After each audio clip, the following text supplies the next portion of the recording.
Remember we tried to do a bit called Best Man Speeches? Wow, you know something? For years we were trying to do that. Bad Best Man Speeches? Yeah. We thought this would be a great radio bit, and we never were able to accomplish it. We tried to get people to send in some good bad Best Man speeches. Well, what website gets the credit today there, Dan? Gorilla Mask. Yeah, right on. Gorilla Mask. It's a good website. And they got a bunch of bad Best Man speeches on their site. I'm like, this is... That's good. This is something we wanted to do. No muss, no fuss. So we got Nervous Guy. We start with Nervous Guy. Oh, douche chill. Mm-hmm. For those of you who don't know me, I'm Dave. Oh my God! He said, "Don't do me, don't know me." You can already hear how his mouth has got. He's got dry, pasty, dry mouth. Dave. Oh, yeah, you know, he's been fucking getting butterflies and projectile diarrhea, dude. Thinking about this moment, both out of his mouth. Have you ever done a Best Man speech? Yeah, plenty. I've done, I think, 3 or 4. And it's the cruelest thing to do to somebody. Yeah. Like, soon as, like, someone close to you is getting married and they go, "Hey, Anthony, would you like to be my best man?" All of a sudden, from that day until the speech, you're a fucking nervous wreck because it goes through your brain the entire time. Like, I wing it. Which I don't is think smart. I've ever written anything down for Best Man speech, and I've given a few of them. I wing it because I don't want to fucking be a slave to the paper. Yeah, but I'm gonna just fucking roll. But you got talk about say, hey, how about that cunt you married? Huh? Yeah, that always gets a good laugh out of the in-laws. You got some skills though. Imagine the average Joe. Oh, that's what I like seeing. I like seeing nervous guys. They can't even enjoy themselves. But then you see like the relief on his face as soon as the speech is over. It's over. He gets the little goes right to the bar and slams a holy shot. Shit! Give me something strong. Thank God. And they can put on their risky business sunglasses and their blow-up saxophones and all get out on the floor and ugh. There's none of that at my wedding, my friend. Thank goodness. I kept it classy.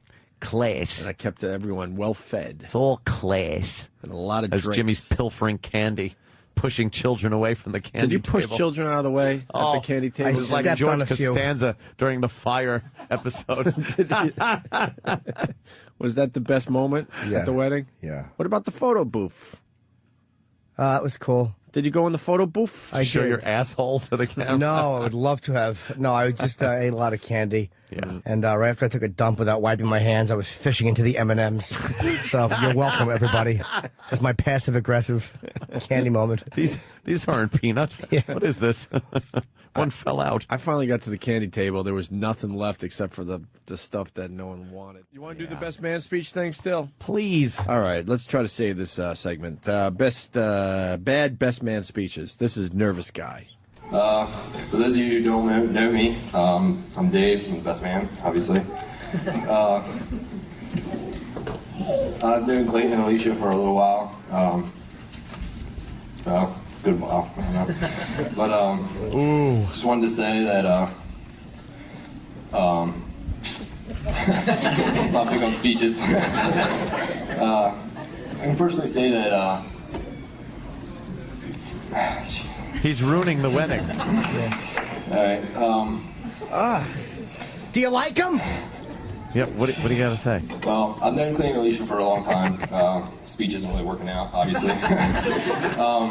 I just wanted to say that we've been together for a while, and we've seen them together. We're always happy, and just like to wish them luck, and I know they'll have a good many years behind them.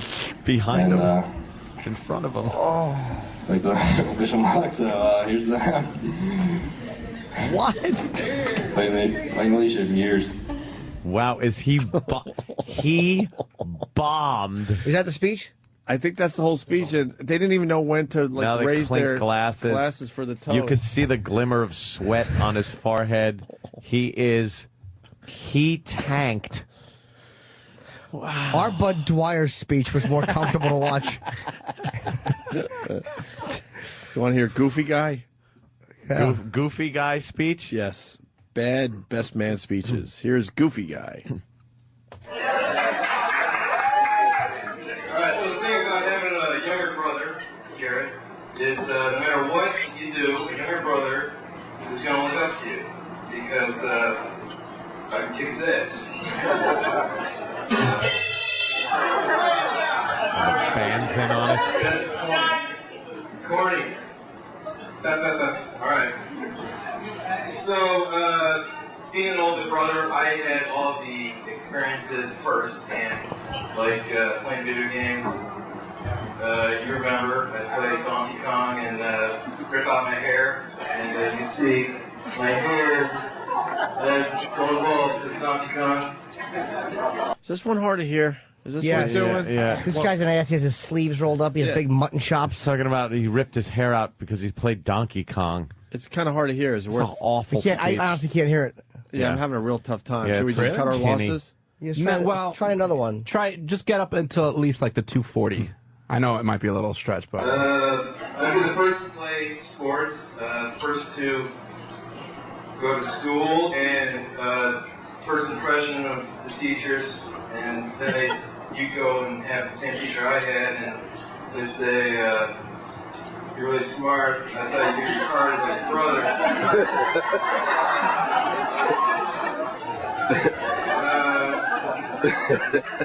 I'd be the first to go to high school dance with a girl. Oh, wait a minute, I didn't do that. No, I can't hear him. Yeah, I'm having a real tough time. What did he say?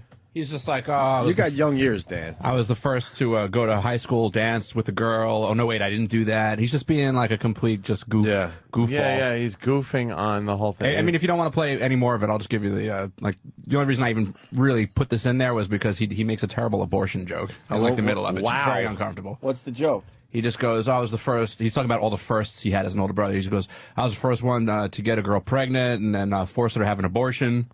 Wow. That's a good line. Good one for a wedding. Hopefully it's true. All right. And then finally we got amateur stand-up guy. Yeah, this guy obviously was just trying to, he was really trying to get all the laughs having. Right. I haven't. And ladies and gentlemen, we're going to ask you to pick up that toast, champagne glass there, as we hand the microphone over to Brian, our best man, for this afternoon's toast. I didn't know I was going to be speaking so soon. Hello. Someone once said that being the best man is like making love to Queen Elizabeth. Sure, it's an honor, but no one wants to do it. No one wants to do it. Louis Bean. I'm going to keep it short and sweet because we all need to get our food and everything, but I want to say a couple words about my brother Ed. I've never known someone... Hold on, I have an idea. Here's what's happening. Maybe we could help him with the jokes. Like, if he tells a joke, maybe we could replace it after with a joke that we think might have worked better. Like a punchline or the whole joke? But the punchline. Okay. So, all right, let's start over. Let's start over. Okay. Because I think I saw the light go on. Yeah, I don't really. Let's start over. And ladies and gentlemen, we're going to ask you to pick up that toast, champagne glass there, as we hand the microphone over to Brian, our best man, for this afternoon's toast. I didn't know I was going to be speaking so soon. Hello. Someone once said that being the best man is like making love to Queen Elizabeth. You smell like old person and you get shit all over your balls.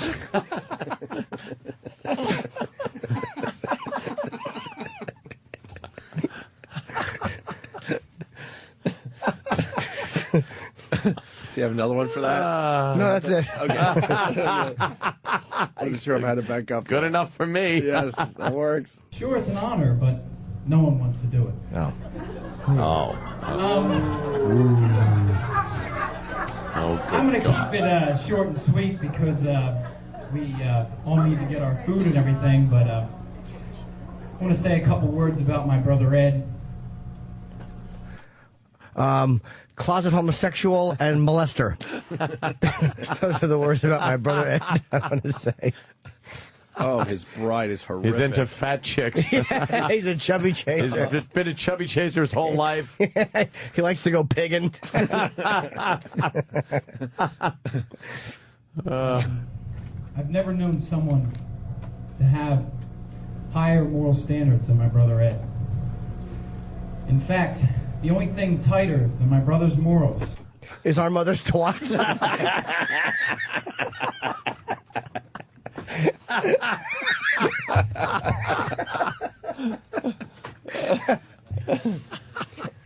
The only thing tighter than my brother's standards. All right.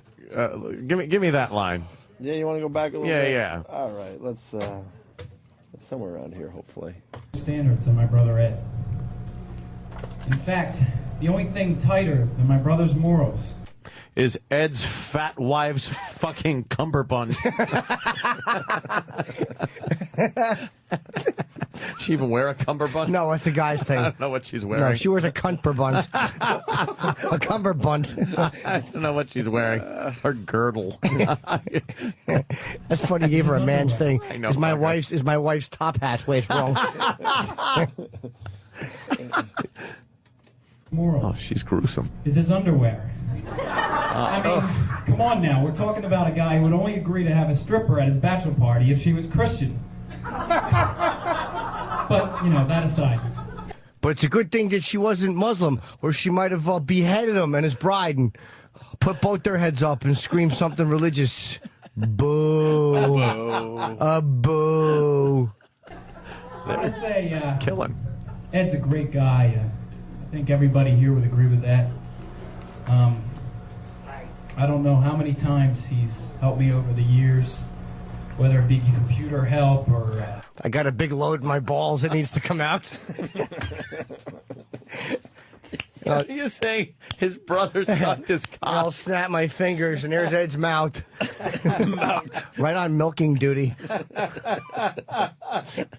Can't tell you how many times I've had a girl over who I couldn't quite restrain, and Ed would come in with that right hook and put her right out. I'd take the front, he'd take the back, we'd high five. He married this one. I don't know how many times he's helped me over the years, whether it be computer help or help moving or just plain advice. It's been invaluable to me. And there's another thing I know about Ed. Uh-oh. He loves Colleen with all of his heart. Through all the tough What's his wife's name, though? Exactly. all his heart and half his arm. She's a big girl. Thing I know about Ed. He loves Colleen with all of his heart. And she loves him with all her cholesterol plaque in hers. Yes, and she loves him with all four of her hooves. Through all the tough times, they've always found a way to reconcile and become stronger. She'd go out and sleep with a black man, and he'd forgive her. He's a cuckold. He got brought up on rape charges, and she drove him to the police station and supported him. He shit his pants. She threw him out. Fucking cuckold. That's the end of it? No, or... They've always found a way to reconcile and become stronger. Stronger. Their love is as certain as the destruction of Uncle Frank's liver. Oh, that Uncle Frank. Shit, no, you didn't. They goofed on Uncle Frank's liver. Stop it. And he points at Uncle Frank, and he goes, now everybody knows you don't drink. You just got liver cancer, which is very rare. Oh, shit. Just bums the whole wedding out. Yeah. Uncle Frank hadn't told anybody. He's just trying to keep it under his hat. Yeah. All of a sudden, it becomes the talk of the wedding. Has nothing to do with the couple anymore. Uncle Frank's liver. Right. You didn't say that, did you? Do you know he was just diagnosed with the liver cancer? Yeah, fuck him. So a little fun jab at the family. Mm-hmm. Their love is as certain as the destruction of Uncle Frank's liver. Liver. Their love is as sure as Frank's need for Viagra. Ooh. Their love, well, you get the picture. They have an incredible bond. And his wife's in the back. His dick doesn't work. It hasn't since the prostate surgery. He's right. He's got to take the little blue pills to even get it mushy hard. Oh, then he complains he sees blue streaks and his nose is stuffy, and sometimes he grabs his chest and falls down on the bath mat because it's bad for your heart. Holy shit. This guy stinks. Cackling hens love him. They love it. No, but all seriousness aside. All seriousness aside? What? I hate this guy. What's going on and on? Jesus. No, but I wanted to say... Hit him with the red light. I can't imagine a better bride for my brother than Colleen. And I want to let them know that just as Ed has always been there for me, I will always be there for Ed. And I'd like to give a toast. Long life and eternal happiness. And lots of cud for the bride. She looks like a dud. Yeah, she just looks like a fuddy-duddy. That wasn't that bad. He told a few jokes, but he didn't get crazy. He was all right. With his monotone delivery with everything. My brother Ed's got to go home now and fuck this thing. Poor Ed. Met her during a cow tipping gone wrong. She fell over and he went, "Oh, sorry. Want to marry me?" We are going to take a break. The reception is going to be held underneath her dress shortly after. You notice it's like a tent. Oh, is it bad? I liked it. I like it from Rico the tent maker. And you see all these flowers and stuff we don't even have to get rid of because she'll just eat them. See, she's fat. Yeah, and farm animal. You're supposed to look your best at your wedding, man. Yeah, if that's the best. She couldn't get down any Oh. skinnier? Maybe she is. Maybe that's as good as she can look. Fucking Uncle Frank rules, though, huh? Yeah, bad liver. His cock is worthless. He's got problems. He's a hard drinker. Drunken, fucking impotent cocksucker. I have a feeling the alcohol is affecting both problems. The liver and the functionality of the penis. Just put down the drink, Uncle Frank. She does not look happy there. No, man. She didn't laugh Look, once. she's not. Wow. Ugh, that guy's going to be in hell. He's laughing, and she kind of put her head down and went like, oh, God. Fuck her. Well, she knows Uncle Frank doesn't need Viagra because she has a nephew that Uncle Frank bounced on his knee.